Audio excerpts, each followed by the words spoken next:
سحر سے سپہر تک کتاب کے مصنف ڈاکٹر سہیل احمد خان۔ مضمون: کالا بکرا۔ یہ افسانہ ایک غریب کے مسائل پر لکھا گیا ہے جو حالات سے مجبور ہو کر اور اپنی اولاد کے لیے زیارت کی صندوقچی چوری کرتا ہے اور کسی کے گھر سے بکرا چراتا ہے۔ اس کے علاوہ یہ دقیانوسی حالات پر بھی ہلکی سی روشنی ڈالتا ہے۔ دوپہر کا وقت گزر چکا تھا۔ گرمی تھمی تو نہ تھی مگر تھم رہی تھی۔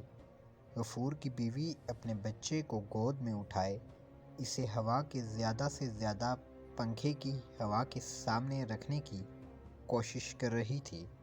اس نے اپنے بال کھولے ہوئے تھے اور چادر سرک کر کندھوں پر پڑی تھی۔ بچہ گرمی کی شدت اور ایک نامعلوم درد کی وجہ سے رو رہا تھا۔ غفور کی بیوی کو گرمی پر سخت غصہ آ رہا تھا اور یہ غصہ اس کے لیے مزید گرمی کا موجب بن رہا تھا۔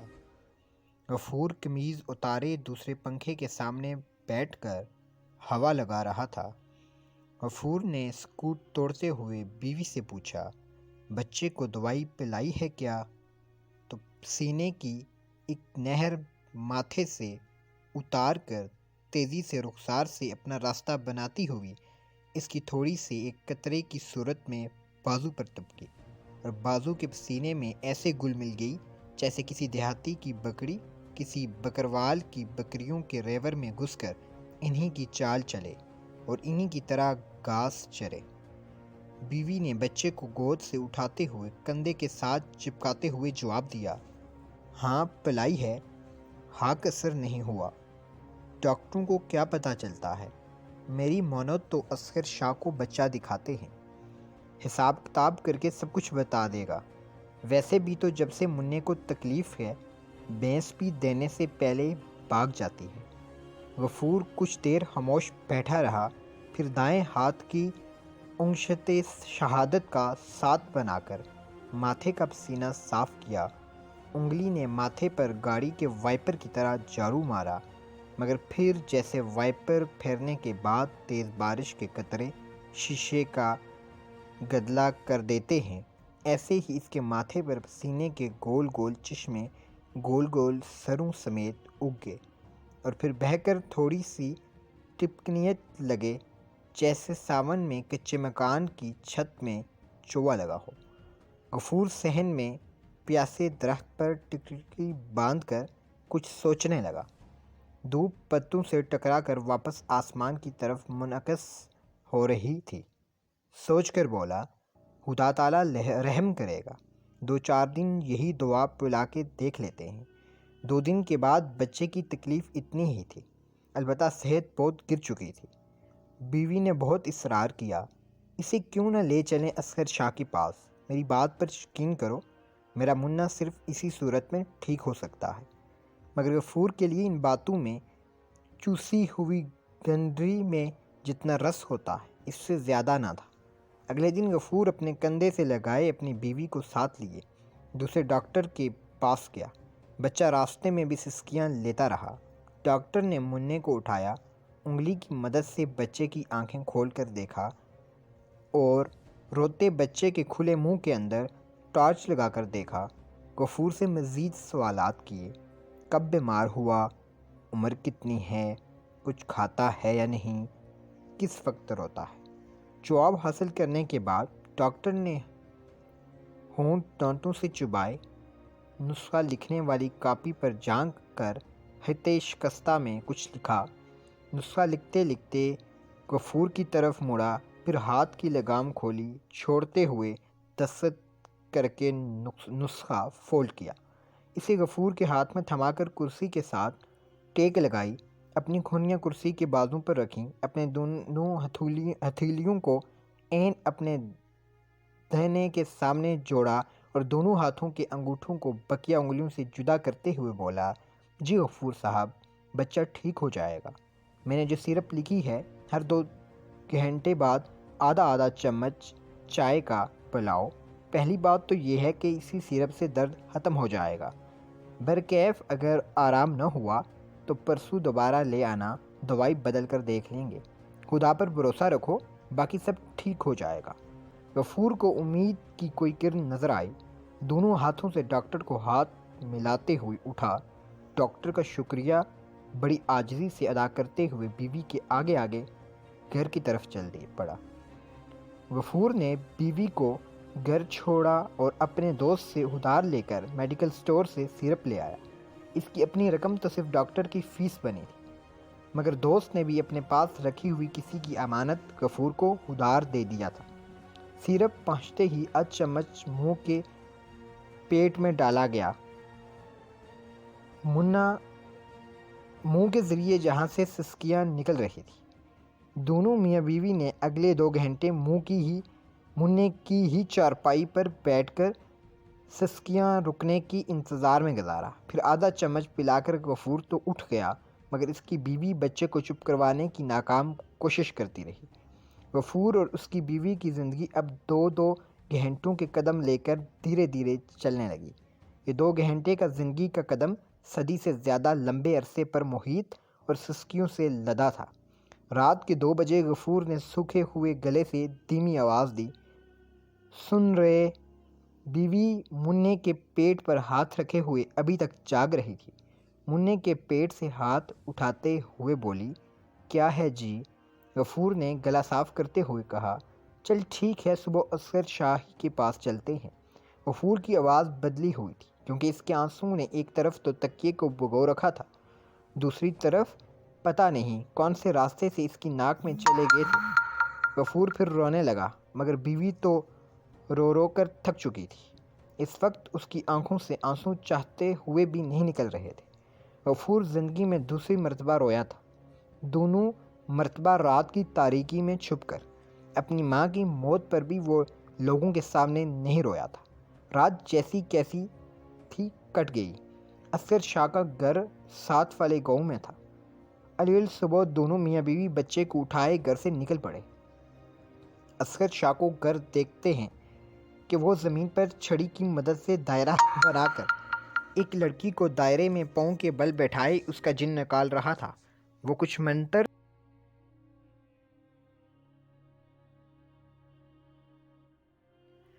پڑھتا، پھر چھڑی پر پھونکتا اور چھڑی کو زور سے لڑکی کے اوپر مارتا۔ پھر آسمان کو ہلا دینے والی چیخیں سن کر درختوں سے پرندے کے دوڑ اڑ کر دور بھاگ جاتے۔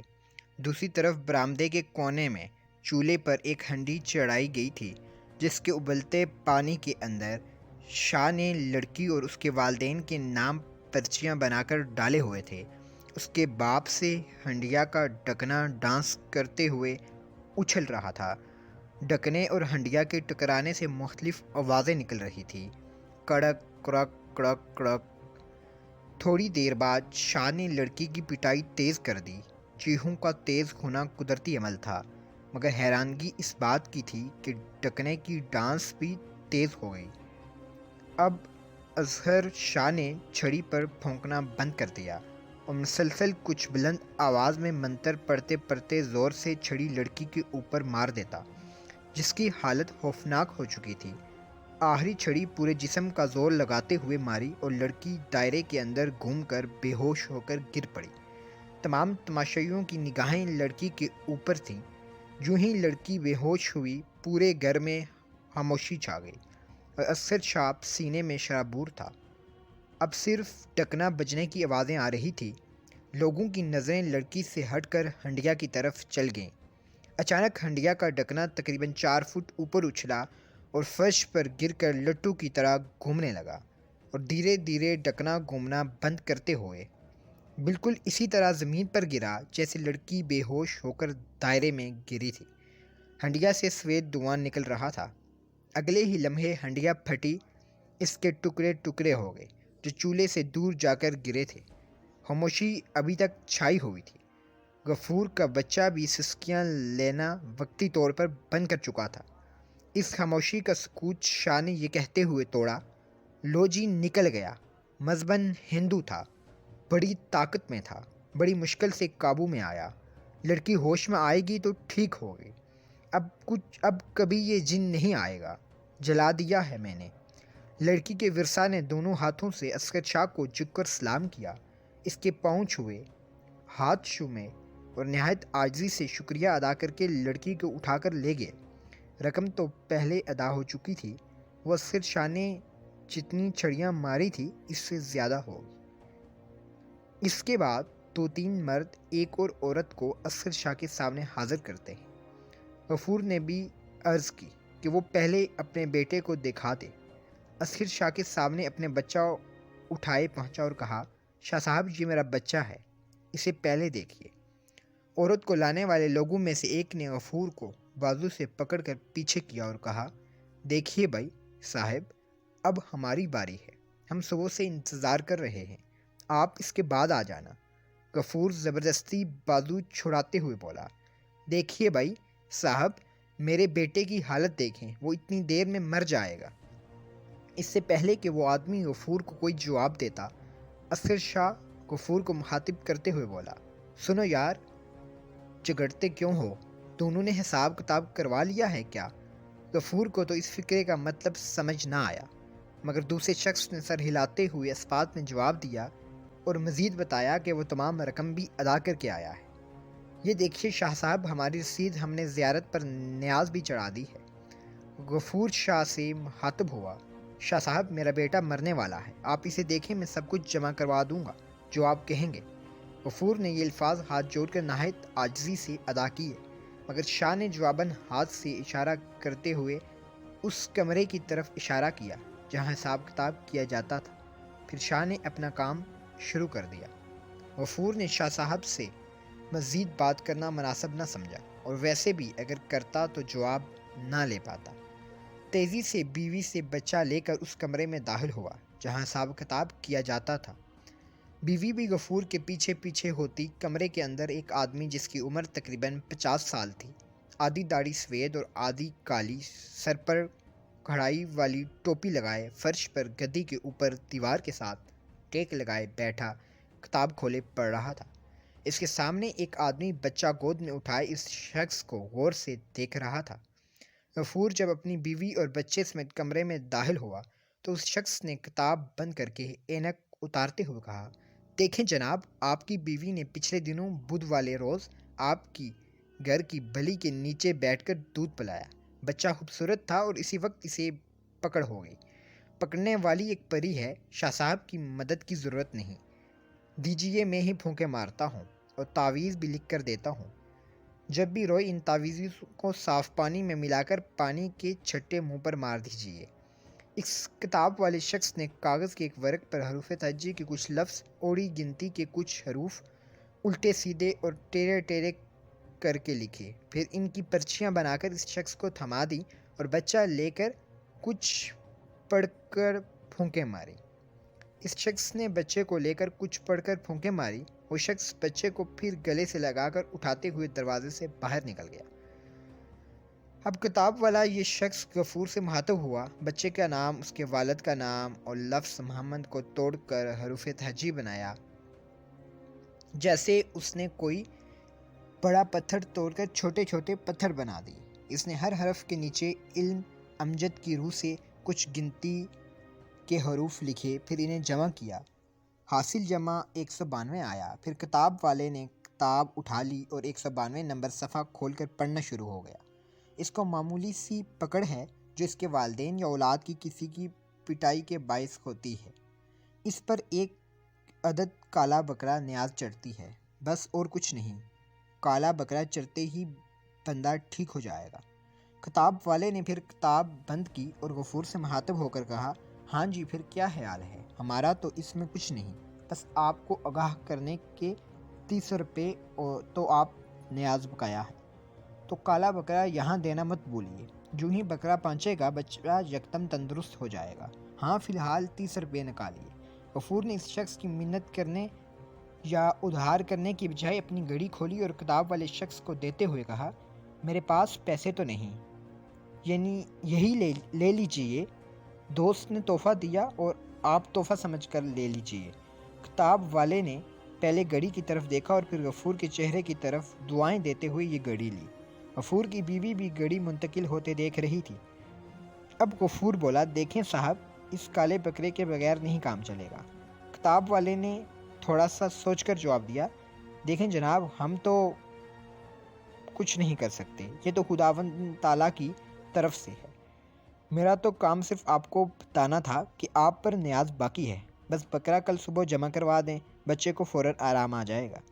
میرا بس چلتا تو خود پھونکے مار کر بچے کو ٹھیک کر دیتا، مگر کالا بکرا تو قدرت کی مانگ ہے، میرا بس نہیں۔ شاہ صاحب کا بھی کوئی کام نہیں، سب کام اب بکرے کا ہے۔ لیجیے میں پھونکے مار دیتا ہوں۔ مگر پھر بھی بچہ جو کافی دیر سے چپ تھا، پھونکے لگنے کے بعد پھر رونے لگا۔ غفور کی بیوی نے کتاب والے شخص کی منت کرنا مناسب نہ سمجھا، کیونکہ اس کا بھی تو بس نہیں تھا، سب کام تو بکرے کا رہ گیا تھا۔ بچے کو کندھے کے ساتھ لگایا اور غفور کے پیچھے پیچھے گھر کا رخ کیا۔ سورج ڈوبنے کے لیے ترچھا ہو رہا تھا۔ راستے میں غفور اور اس کی بیوی نے کوئی بات نہ کی۔ غفور بکرے کے بندوبست کے متعلق سوچوں میں گم اور بیوی بچے کی پیٹھ ہلکی ہلکی تھپکیاں مار کر بچے کو چپ کرنے کی ناکام کوشش کر رہی تھی۔ غفور سوچ رہا تھا، بکرا تو مل جائے گا، بشرط یہ کہ رقم ہو، مگر رقم نہ تھی۔ مسئلہ بکرا نہیں، مسئلہ رقم تھی۔ غفور کو بکرے کی کوئی فکر نہ تھی، فکر تھی تو پیسے کہاں سے لائے، اور پھر اس کے پڑوسی نے بھی تو سیرپ کے لیے پیسے دیتے ہوئے کہا تھا، یہ لے جا، میرے پاس کسی نے امانت رکھے ہوئے تھے، سب تمہیں دے رہا ہوں۔ ویسے بھی اگر اس کے پاس اور پیسے ہوتے تو اپنے سے لمحے بھر کے لیے نہ کتراتا۔ پھر غفور تو بچے کی بیماری کی وجہ سے 10 دن کام پر بھی نہیں گیا تھا، اور پھر جن لوگوں کا وہ مکان بنا رہا تھا، وہ ان سے تو غفور ایڈوانس پیسے لے کر دوائیاں لایا تھا۔ غفور جس دوست کے پاس جاتا وہ پیسے دینے سے قاصر تھا۔ وہ اپنے ایک مستری دوست کے گھر گیا، اس کے گیٹ پر دستک دینے ہی والا تھا کہ اندر سے کسی بحث کی آواز آ رہی تھی، جو شاید اس کے دوست اور اس کی بیوی کے درمیان جاری تھی۔ اس بحث کا ایک فقرہ یوں تھا، گھر میں آٹا کب سے ختم ہے، آخر کب تک بچے ناشپتیاں کھا کر گزارا کریں۔ اس فقرے نے غفور کو انہی قدموں واپس کر دیا۔ اسے پیسے ملنے کی کہیں سے امید نہ رہی تھی۔ چلتے چلتے وہ ایک زیارت کے قریب پہنچ چکا تھا۔ اس کی نظر زیارت کے اس ڈبے پر پڑی جہاں لوگ 1-2 روپے نیاز ڈالا کرتے تھے۔ آج مجبوری ہے، کیوں نہ پیسے نکال لیے جائیں، جب ہوئے ڈال دوں گا، آخر یہ کسی شخص کے پیسے تو نہیں جو چوری ہوں، یہ تو خدا کے پیسے ہیں اور خدا میرا ہے، وہ دلوں کے رازوں کو جانتا ہے۔ یہ سوچ کر غفور نے صندوقچی کے اوپر کانپتے ہوئے ہاتھ پھیرا۔ اس کے دل کی دھڑکنیں اتنی تیز ہو چکی تھیں، ایک دھڑکن دوسری سے جدا نہ ہو پا رہی تھی۔ صندوقچی کو تالا لگا ہوا تھا۔ غفور کے بازوں میں اتنی طاقت تو تھی نہیں کہ وہ اس تالے کو ہاتھوں سے توڑے، اور نہ ہی وہ پتھر سے توڑ سکتا تھا، کیونکہ آواز نکلنے کا خطرہ تھا۔ اسے کسی سلاح کی تلاش تھی۔ وہ زیارت کے اندر گیا، قبر پر دعا کرنے کے ہاتھ اٹھائے اور تیکھی نگاہوں سے قبر والے کمرے کے کونوں میں کسی سلاح کی تلاش کر رہا تھا۔ اسے سریے کا ایک ٹکڑا نظر آیا۔ قدم سرکاتے سرکاتے وہ کونے میں کھڑا ہو کر دعا مانگنے لگا۔ جو ہی زیارت کا گدنشین اٹھا اور قبر سے گڑے ہوئے پھولوں کو اٹھا کر دوبارہ قبر پر رکھنے کے لیے جھکا تو غفور نے فوراً سلاح اٹھا کر چھپا لی۔ جلدی جلدی اٹھائے ہوئے ہاتھ منہ پر پھیرے اور جلدی جلدی دروازے سے باہر نکل گیا۔ گدنشین نے غفور کو نکلتے ہوئے کوئی توجہ نہ دی، کیونکہ اس قسم کے ہزاروں لوگ قبر پہ آتے رہتے ہیں، اور پھر گدنشین اسے کوئی پاگل مریض سمجھا تھا، جو پیر صاحب کے عشق میں پاگل دیوانوں کی طرح یا علی مدد یا پیر مدد نعرے لگاتے پھرتے رہتے ہیں۔ زیارت کے باہر ایک بڑا برا درخت اور درخت کے ساتھ ٹھونکی گئی صندوقچی پر مقبرے سے نکلنے والی روشنی کی کچھ شعائیں پڑ رہی تھیں۔ اسی بڑے درخت کے ساتھ غفور سلاخ ہاتھ میں لیے درخت کے ساتھ چپکا کھڑا تھا۔ اس نے بار بار کوشش کی کہ وہ صندوقچی کے تالے میں سلاح ڈالے، مگر پھر انجان خوف سے باز رہتا۔ غفور درخت کے ساتھ جس طرف سے چپکا ہوا تھا، اس طرف کوئی روشنی نہیں پڑ رہی تھی۔ پھر بھی غفور کو ایک خوف نے ڈرا رکھا تھا۔ اسے اپنے سانسوں کی آواز سنائی دے رہی تھی۔ غفور کی ٹانگیں کانپ رہی تھی۔ اگلے ہی لمحے گاؤں کی مسجد میں اذان ہونے لگی۔ غفور نے یہ موقع غنیمت جانا اور سلاح تالے کے کنڈل میں ڈالی اور پھر زور لگایا۔ تالا ٹوٹنے نہیں پا رہا تھا۔ اور غفور نے مسلسل زور لگائے رکھا تھا۔ جب اذان حی علی الفلاح والے فقرے پر پہنچی تو کرل ٹالا ٹوٹ گیا۔ گردنشین کو خبر تک نہ ہوئی، کیونکہ وہ تو زیارت کے دوسری طرف بنے غسل خانے میں وضو کر رہا تھا۔ غفور نے جلدی جلدی کانپتے کانپتے صندوقچی میں سے پیسے نکالنے کے لیے ہاتھ ڈالا، مگر پھر خوف نے اسے جکڑ لیا۔ پھر خاموشی چھا گئی۔ اس نے سانس لینا بھی بند کر لیا تھا۔ اسے صرف اپنی دھڑکنوں اور بیٹے کی سسکیوں کی آواز آ رہی تھی۔ غفور نے ہمت کی۔ ہاتھ میں 1 روپے، 2 روپے اور 5 روپے کے نوٹ جو پنیاں بنا کر ڈالے گئے تھے جو ہاتھ میں آئے لے کر بھاگنا شروع ہو گیا۔ اس نے دور جا کر گاؤں کی آبادی سے ذرا دور بیٹھ کر سانس لیا۔ جب وہ نارمل ہو گیا تو کالے بکرے کے متعلق سوچنے لگا۔ دور دور سے کتوں کے بھونکنے کی آوازیں آ رہی تھی۔ پورا گاؤں سو چکا تھا۔ وہ اب کسی سے جا کر بکرا مانگے، ہوا مخوا کوئی پاگل سمجھ کر مارے گا۔ اب اس نے سوچا ایک چوری کی ہے، چلو دوسری بھی کر لیتے ہیں۔ جہاں سے بکرا کھولوں گا وہاں صندوقچی سے چرائے پیسے رکھاؤں گا۔ مگر صندوقچی والے پیسے تو بہت کم تھے، مگر غفور مجبور تھا۔ اس نے تہیا کر لیا تھا، بس آج بکرے کا بندوبست ہو جائے، بعد میں خود پیٹ کاٹ کر پیسے بھجوا دوں گا اور مجبوری بھی سنا دوں گا۔ غفور کو پتہ تھا کہ کس گھر کا کالا بکرا ہے۔ وہ کام پر آتے جاتے اس بکرے کو دیکھا کرتا تھا۔ اسی گھر کی طرف چل پڑا۔ پتہ نہیں کس کا مکان تھا، مگر کچا مکان جس کے سامنے چھوٹے سے صحن میں سبزیاں اگائی گئی تھیں، اور گھر کے ساتھ ہی ایک چھوٹا سا اور گھر، کالے بکرے کا گھر۔ رات کے وقت جب چاندنی میں گاؤں نہا رہا تھا، اس کالے بکرے کا گھر دکھائی دے رہا تھا جس کے برآمدے کا بلب جل رہا تھا۔ غفور اسی گھر کی طرف چلتے چلتے پہنچا۔ اس گھر کے پیچھے ایک ٹیلا تھا۔ غفور ٹیلے سے کھڑا ہو کر گھر کا مشاہدہ کر رہا تھا۔ اسے بلب کی روشنی میں ایک کتا بھونک بھونک کر گھر کے گرد چکر لگا رہا تھا۔ مسئلہ اب صرف کتے کا تھا۔ غفور ٹیلے پر کھڑا اپنے اور بکرے کے درمیان سے کتا نکالنے کی ترکیبیں سوچ رہا تھا۔ غفور کا چھوٹا اور مدھم سایہ بھی جیسے سوچ میں گم ہو۔ تھوڑی دیر بعد گاؤں کے مشرق میں موجود کسی گھر کا کتا شدت سے بھونکنا شروع ہو گیا، جیسے خربوزے کو دیکھ کر رنگ پکڑتا ہے۔ گاؤں کے باقی کتے بھی شدت سے مشرق کی طرف منہ کر کے بھونکنے لگے۔ سب سے پہلے شدت سے بھونکنے والے کتے کی چیخیں نکلی۔ گاؤں کے باقی کتے مشرق کی طرف لمبے لمبے ڈگ بڑھتے دوڑنے لگے۔ جیسے کسی ایک کتے پر کوئی مصیبت تھی تو دوسرے کتے خبرگیری لینے پہنچ گئے تھے۔ غفور اگر بکرے کے متعلق نہ سوچ رہا ہوتا تو اسے کتوں کے جذبے پر رشک آتا۔ کتوں کی آوازیں اور شدت سے آ رہی تھی۔ 10-15 کتے بیک وقت بھونک رہے تھے۔ غفور نے موقع غنیمت جانا، ٹیلے سے چاندنی کی روشنی میں بھاگتا ہوا بکرے کے گھر تک پہنچا اور بکرے والے کمرے میں گھس گیا۔ برآمدے میں جلنے والے بلب کی روشنی چوپایوں کے دروازے سے اندر آ رہی تھی، اور غفور کو چوپایوں کی آنکھیں سب جلتی دکھائی دے رہی تھی۔ غفور کی آمد پر تمام چوپائے ایسے کھڑے ہو گئے جیسے کسی جابر استاد کی آمد پر طلباء۔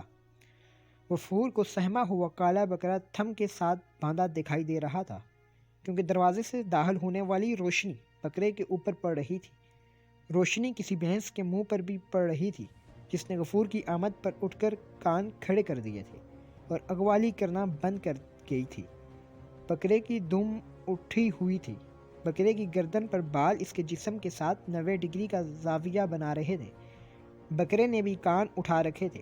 وہ جھٹکے کے ساتھ باہر روشنی کی طرف دروازے سے باہر دیکھ رہا تھا۔ غفور نے ایک قدم آگے بڑھایا کہ بکرے کو کھولا جائے، مگر اس کے کانوں میں کتوں کی آوازیں اور اونچی سنائی دینے لگی۔ دراصل کتے اپنے کسی کتے بھائی کا مسئلہ حل کرنے کے بعد واپس گھروں کی رکھوالی کے لیے آ رہے تھے۔ غفور ڈر گیا۔ اس نے جلدی سے فیصلہ کیا کہ کتوں کی آمد سے پہلے بکرے کو لے کر بھاگ لیا جائے۔ اس نے جلدی سے بکرے کو تھم سے کھولنا چاہا، مگر جلدی میں رسی کھل نہیں پا رہی تھی۔ اس نے رسی توڑنا چاہی مگر ناکام رہا۔ بکرے نے تھم سے پرے ایسے زور لگائے رکھا تھا جس طرح گھومتی ہوئی رسی کے ایک سرے پر باندھے ہوئے پتھر نے دوسری طرف لگائے رکھا ہوتا ہے۔ غفور نے رسی کو دانتوں سے کاٹا، زیارت والے پیسے ادھر ہی پھینکے۔ کتوں کے بھونکنے کی آوازیں اور بلند ہو رہی تھی۔ وہ قریب آ رہے تھے۔ بکرے کے مالک گھوڑے بیچ کر سوئے ہوئے تھے، مگر رکھوالا دوڑا گھر آ رہا تھا۔ غفور نے بکرے کو اپنے ساتھ بھگانا چاہا، مگر بکرا اپنے بابل کا گھر چھوڑنے پر تیار نہیں تھا۔ غفور نے زور لگایا اور بکرے کو اپنی طرف گھسیٹا۔ بکرے کے پاؤں کے ساتھ گھنگرو بجنے لگے۔ کتا بھونکتے بھونکتے بکرے کے گھر پہنچنے والا تھا۔ اس سے پہلے کہ کتا آ کر غفور کی ٹانگوں میں پڑے اور اسے گھر والوں سے پٹوائے، اس نے بکرے کو بازو میں جکڑ کر اٹھایا اور واپس ٹیلے کی طرف بھاگنا شروع ہو گیا۔ بکرا بہت وزنی تھا۔ بکرا اپنے آپ کو چھڑانے کے لیے پیر ہلانا چاہتا، مگر انہیں تو غفور نے جکڑا ہوا تھا۔ بکرے کا ہلتا سر اور سینگ غفور کے سینے میں چبھ رہے تھے، مگر غفور کے لیے یہ درد بچے کے درد سے لاکھ گنا کم تھا۔ وہ بکرا اٹھائے بکرے کے گھر سے تقریباً 50 گز کے فاصلے پر پہنچ کر ٹیلے کی چڑھائی چڑھنا شروع ہو گیا تھا۔ جب کتا گھر پہنچا، غفور بکرے سمیت چڑھائی میں لگا ہوا تھا۔ کتے نے آتے ہی کچھ سونگھ لیا۔ کتا بے سکون ہو گیا۔ وہ کھلے ہوئے دروازے کے پاس پہنچا۔ اپنا ناک زمین کے ساتھ لگاتے ہوئے وہ اسی راستے پر تیزی سے چل پڑا جس پر بکرا غفور کی باہوں میں اٹھایا ہوا گیا تھا۔ کتے نے اب شاید چڑھائی چڑھتے ہوئے غفور کو دیکھ لیا تھا۔ کتے نے شدت سے بھونکنے کے ساتھ ساتھ شدت سے غفور کی طرف دوڑنا بھی شروع کر دیا تھا۔ غفور کا سانس پھولا ہوا تھا۔ اس کے ماتھے سے پسینہ تھوڑی کے راستے گر کر بکرے کے کالے بالوں میں رس رہا تھا، اور انہی بالوں میں غفور کے زخموں کا خون بھی رس رہا تھا جو بکرے کے سینگوں نے غفور کے سینوں میں بنائے تھے۔ گاؤں کے تمام کتے اب بکرے کے کتے کی مدد کرنے دوڑتے دوڑتے بھونکتے بھونکتے آ رہے تھے، مگر بے بس غفور کے لیے بکرے کا رکھوالا ایک کتا ہی کافی تھا۔ غفور بکرے کو اٹھائے ٹیلے پر پہنچ چکا تھا۔ اس نے یہاں سے سانس لینا چاہا۔ بکرا اس کے بازوں سے نکل کر علیحدہ ہو گیا۔ بھونکتا ہوا کتا ٹیلے پر پہنچا۔ بکرا غفور کے بازوں سے نکل کر چاندنی میں اسی راستے پر بھاگنے لگا۔ غفور نے کتے سے بچنے کے لیے اٹھ کر بھاگنا چاہا۔ ہمت کر کے اٹھا مگر اپنے آپ کو سنبھال نہ سکا۔ اس کا پاؤں پھسلا۔ غفور اپنا توازن برقرار نہ رکھ سکا۔ حالانکہ اس نے توازن برقرار رکھنے کے لیے جھکے ہوئے درخت کی ایک ٹہنی کی مدد چاہی تھی، مگر ٹہنی خود ٹوٹ گئی تھی۔ وہ راستہ جو غفور نے بکرا اٹھائے ہوئے طے کیا تھا، وہ اب گیند کی طرح گرتے ہوئے طے کر رہا تھا۔ غفور کی آخری سانسیں بھی چیخیں نہ بنی، کیونکہ اسے خطرہ تھا کہ کوئی جاگ نہ جائے۔ وہ گر کر اسی گھر کے پیچھے گرا تھا جہاں سے اس نے بکرا چرایا تھا۔ اس کے ایک ہاتھ میں ٹہنی مضبوطی سے تھامی ہوئی تھی۔ غفور نے پانی مانگنے کے لیے بھی منہ کھولا، مگر اس کی روح منہ کے راستے پرواز کر گئی۔ کتا لمبے لمبے ڈگ بھرتے بھرتے غفور کی ناش کے قریب آ کر خاموش ہو گیا، پھر ناش کو سونگا۔ کتا بھی سمجھ گیا کہ غفور مر چکا ہے۔ وہ ناش کے قریب پچھلی دو ٹانگوں کے بل بیٹھ گیا۔ غفور کا سر پھٹا ہوا تھا اور دماغ سے سفید سفید منجالی ان پتھروں کی نوکوں کے ساتھ لگی ہوئی تھی جن سے ٹکراتا ٹکراتا وہ مر گیا تھا۔ غفور کے پھٹے ہوئے سر سے خون بہہ کر خشک مٹی میں رس رہا تھا۔ کتے کی زبان سے پسینہ قطروں کی صورت میں گر کر خشک مٹی میں رس رہا تھا۔ پورے گاؤں کے کتوں کو سانپ سونگھ گیا۔ سب خاموش تھے، جیسے غفور کی موت کا سوگ بنا رہے ہوں۔ اگلے روز پو پھوٹ رہی تھی۔ کتا ناش کے قریب بیٹھا تھا۔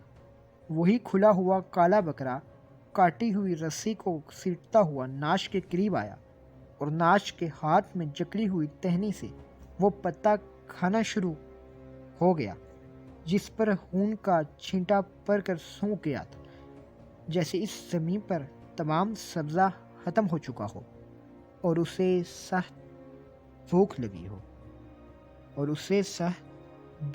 ہو۔